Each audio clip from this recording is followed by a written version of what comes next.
America અને ઇઝરાયલના Iran પર થઈ રહેલા સંયુક્ત હુમલા અને યુદ્ધના માહોલ વચ્ચે જાતની અને ભાતની વાતો, ચર્ચાઓ અને અટકળો થઈ રહી છે. યુદ્ધનું મેદાન જેટલું ગરમ છે, એના જેટલી જ ચર્ચાઓની બજાર પણ ગરમ છે. એમાં પણ સ્ટ્રેટ ઓફ હોર્મુઝની ચર્ચા તો સાતમા આસમાને છે. આ દરિયાઈ માર્ગ લાંબા સમયથી વિશ્વના સૌથી મહત્વના તેલ પરિવહન માર્ગોમાં ગણાય છે. પરંતુ આ માત્ર પેટ્રોલ ડીઝલ માટે જ નહીં, ડિજિટલ માળખા માટે પણ અત્યંત મહત્વપૂર્ણ માનવામાં આવે છે. ખરેખર તો આ જ વિસ્તાર છે જ્યાં સમુદ્રના તળિયે મોટી સંખ્યામાં સબમરીન ફાઇબર ઓપ્ટિક કેબલ્સ બિછાવેલી છે. આ કેબલ્સના કારણે જ વિશ્વભરનો ઇન્ટરનેટ ડેટા એક દેશથી બીજા દેશ સુધી પહોંચે છે. નિષ્ણાંતોના મતે જો આ વિસ્તારમાં સંઘર્ષ અથવા કોઈ પ્રકારનો અવરોધ આવે તો તેની અસર માત્ર તેલ બજાર પર જ નહીં, ઇન્ટરનેટ સેવાઓ પર પણ પડી શકે છે. ઘણી વખત એવું માનવામાં આવે છે કે ઇન્ટરનેટ સેટેલાઇટ દ્વારા ચાલે છે, પરંતુ હકીકત એ છે કે વિશ્વનું મોટા ભાગનું ઇન્ટરનેટ ટ્રાફિક સમુદ્રના તળિયે બિછાવેલી ફાઇબર ઓપ્ટિક કેબલ્સ દ્વારા જ ચાલે છે. આ જ ઓપ્ટિક કેબલ્સ દ્વારા email, online banking, cloud data, video call, streaming અને આંતરરાષ્ટ્રીય ડિજિટલ વ્યવહારો શક્ય બને છે. આ જ કારણ છે કે આ વિસ્તારમાં કોઈ પણ પ્રકારની અસ્થિરતા વૈશ્વિક ઇન્ટરનેટ નેટવર્ક માટે જોખમ પેદા કરી શકે છે. તેની સીધી અસર આપણા ઇન્ટરનેટ પર પડી શકે છે. ભારતની આંતરરાષ્ટ્રીય ઇન્ટરનેટ કનેક્ટિવિટી મોટા ભાગે સમુદ્રના તળિયે બિછાવેલી કેબલ્સ પર આધારિત છે, જે અરબી સમુદ્ર થઈને ખાડી વિસ્તાર અને યુરોપ સુધી જાય છે.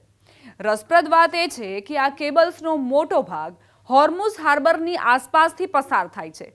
રિપોર્ટ્સ અનુસાર ભારતના પશ્ચિમ દિશામાં જતા લગભગ 1/3 ઇન્ટરનેટ ટ્રાફિકનો માર્ગ આ જ વિસ્તારમાંથી પસાર થાય છે. તેનો અર્થ એ થાય છે કે ભારતથી વિદેશ તરફ જતો મોટો ડેટા ટ્રાફિક આ જ માર્ગ પર આધારિત છે. આ ડેટા ટ્રાફિક આપણી મહત્વની જરૂરિયાતોને પૂર્ણ કરવામાં મદદ કરે છે. જો આ સેવા બાધિત થાય તો આંતરરાષ્ટ્રીય બેન્કિંગ અને નાણાકીય નેટવર્ક, મલ્ટીનેશનલ કંપનીઓના ડિજિટલ ઓપરેશન્સ, સોશિયલ મીડિયા અને સ્ટ્રીમિંગ સર્વિસીસ પર અસર થઈ શકે છે. પાછલા કેટલાક વર્ષોમાં ખાડી વિસ્તારમાં નવી સબમરીન કેબલ પ્રોજેક્ટ્સમાં નોંધપાત્ર રોકાણ કરવામાં આવ્યું છે. અનેક સરકારી અને ખાનગી કંપનીઓ અરબો ડોલર ખર્ચ કરીને નવા ડિજિટલ નેટવર્ક બનાવી રહી છે. ઇકોનોમિક ટાઈમ્સને આપેલા ઇન્ટરવ્યૂમાં નેટવર્ક ઇન્ફ્રાસ્ટ્રક્ચર કંપની લાઇટસ્ટોર્મના વડા અમજીત ગુપ્તાએ જણાવ્યું હતું કે આવનારા વર્ષોમાં આ વિસ્તારની ઇન્ટરનેટ ક્ષમતા લગભગ બમણી થવાની અપેક્ષા છે. જો કે એક જ વિસ્તારમાં આટલી બધી કેબલ્સ હોવાથી જોખમ પણ વધી જાય છે. નિષ્ણાંતોના મતે જો હોર્મુઝ વિસ્તારમાં તણાવ વધે તો સબમરીન કેબલ્સ અનેક રીતે અસરગ્રસ્ત થઈ શકે છે. સમુદ્રના તળિયે પડેલી કેબલ્સ જહાજોના લંગર, સમુદ્રી અકસ્માતો, નૌસેના પ્રવૃત્તિઓ અથવા પાણીની અંદર થતા વિસ્ફોટોથી ક્ષતિગ્રસ્ત થઈ શકે છે. એક કેબલ કપાઈ જવાથી પણ મોટા પ્રમાણમાં ઇન્ટરનેટ ટ્રાફિક અસરગ્રસ્ત થઈ શકે છે. ચિંતાની વાત એ છે કે સમુદ્રના તળિયે જો આવા કેબલ તૂટે તો એના સમારકામમાં લાંબો સમય લાગી શકે છે.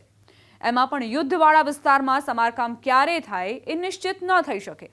ઇકોનોમિક ટાઈમ્સના રિપોર્ટ અનુસાર સૈદ્ધાંતિક રીતે ઇન્ટરનેટ ટ્રાફિકને અન્ય કેબલ માર્ગો પર મોકલી શકાય છે, પરંતુ તે માર્ગોમાં પર્યાપ્ત ક્ષમતા નથી. આવા કિસ્સામાં ઇન્ટરનેટની ઝડપ ધીમી થઈ શકે છે અને નેટવર્ક પર દબાણ વધી શકે છે. જો હોર્મુઝ વિસ્તારની આસપાસની કેબલ્સમાં અવરોધ આવે તો ભારતના ઘરેલું ઇન્ટરનેટ નેટવર્ક પર તાત્કાલિક અસર થવાની સંભાવના નહીં જેવી છે, પરંતુ આંતરરાષ્ટ્રીય કનેક્ટિવિટી અસરગ્રસ્ત થઈ શકે છે. તેની અસર વિદેશી સર્વર્સ સાથે જોડાયેલી સેવાઓ પર પણ પડી શકે છે. તેમજ આંતરરાષ્ટ્રીય વ્યવહારો, વૈશ્વિક સોફ્ટવેર પ્લેટફોર્મ્સ અને વિદેશી વેબસાઇટ્સની સ્પીડ પર પણ અસર પડી શકે છે.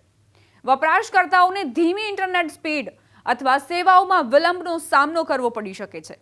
હાલ તો આ બધી વાતો જો અને તોની છે. હજુ સુધી અહીં આવા કેબલને કોઈ અસર નથી થઈ, પરંતુ જો થાય તો આવી સ્થિતિ બની શકે છે. ઘણા દાયકાઓથી હોર્મુઝ સ્ટ્રેટને તેલ પુરવઠાના લીધે વિશ્વનો મહત્વનો ચેકપોઇન્ટ માનવામાં આવતો હતો, પરંતુ હવે તે વૈશ્વિક ઇન્ટરનેટ નેટવર્ક માટે પણ એટલું જ મહત્વપૂર્ણ બની રહ્યું છે.